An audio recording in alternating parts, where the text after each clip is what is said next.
नादाला लागू नये. आज 22 तारखेपासून आपला संघर्ष सुरू आहे आणि आपण सर्वजण पाहतोय की सर्व पोलीस सर्व यंत्रणा कशी त्या सत्ताधाऱ्यांच्या इशाऱ्यावर नाचते.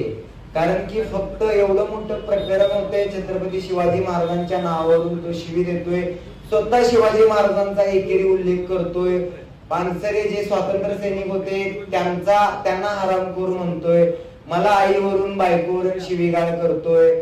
पण तरी सुद्धा फक्त एनसी स्वरूपाची कलम त्यांच्यावर दाखल होत आहेत.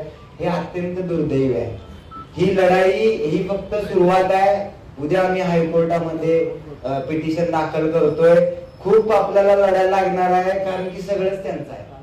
सत्ता त्यांची आहे, पोलीस त्यांची आहे, यंत्रणा त्यांची आहे, सगळं त्यांचं आहे.